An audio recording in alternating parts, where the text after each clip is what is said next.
Hello. I first want to start by talking about English language learners in schools. And English language learners are defined as somebody who knows a different language and knows that as their primary language and first choice for communication. Um, this can be very difficult for those students because oftentimes English language learners come from a completely different culture than the majority of the rest of the students. So it's tough to A, not know the language, and B, have a completely different culture for learning and just everyday things in life. The other thing about that is a lot of English language learners, their families can't afford private tutors to help their process with the language go a little bit quicker. So they rely on the schools to basically teach them English amongst the rest of the curriculum. And schools just don't have the time and often the funding to have the ability to pull them aside and teach them English, teach them what that primary thing that they need to learn in order to learn everything else.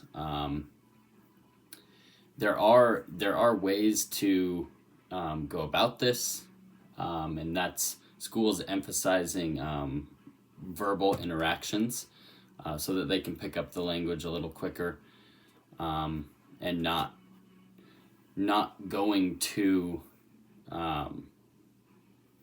written methods or even going to translator methods a lot, because they need to be fully immersed in the language, and the more that they do that, the quicker they'll pick it up.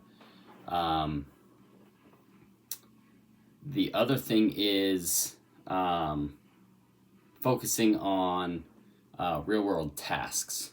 This is something that schools can do that will help them understand what they need to be doing. To say something and then connect that to an action is a huge way to understand the English language, but any language.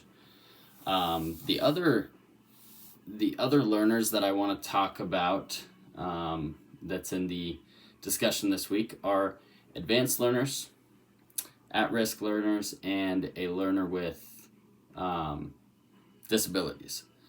So the advanced learner, that is always an interesting one in schools, because typically there is no funding for gifted and talented students. And those are the students that maybe have a higher overall IQ, maybe pick up a certain subject quicker than others and just understand it more.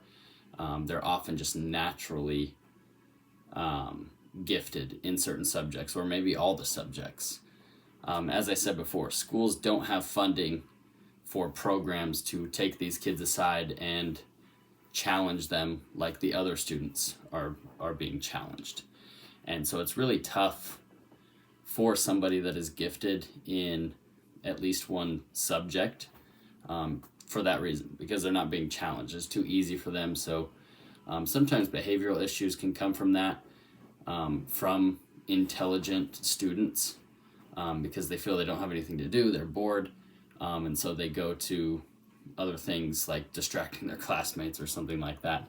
But from my research, beyond things that the parents can get in terms of extra curriculum, it seems like the best option for gifted and talented students, if the family really values truly pushing education and an educational future, is a private school that has private funding that goes towards those gifted and talented students. The next one is the at-risk student. That is somebody that needs extra assistance in schoolwork, or maybe even other programs in school as well. The best thing that, from the text, at least from chapter 10 of the Foundations of American Education, it mentioned having a mentor type person, somebody with a good rapport with specific students, just somebody that has that relationship, has a connection with a student, to be that person, to be that adult that shows resiliency over and over again. And having those positive interactions with those adults can be huge opportunities every day to see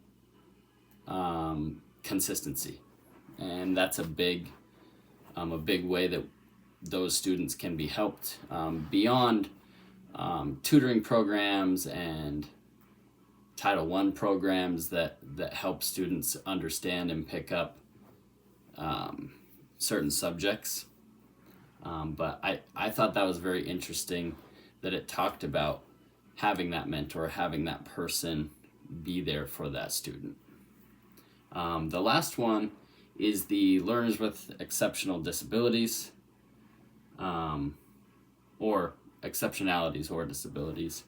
And that is simply those programs that come from federal funding, like Title I and other programs that kind of mirror that. I always refer to it as Title I, but it's just those slower, more broken down, one-on-one or in smaller group sessions that these kids can go into to help them not be distracted and also help them not feel that they're slowing the rest of the class down, because a lot of times students with disabilities will feel that pressure from their classmates that I'm not going at the same pace, or everybody's waiting on me, or I'm the reason that this is happening. Those programs are to eliminate basically the pressures of the classroom that students put on each other, whether on purpose or on accident. It doesn't matter. Having those smaller groups can help students learn and understand things at their own pace, and be able to move forward and catch up at some point in the school year or throughout their schooling, and make progress, because really that's what it comes down to. Whether every kid is at the same level or not, it's about progress, it's about learning how to learn, essentially. And the students with disabilities are no exception to that principle as well.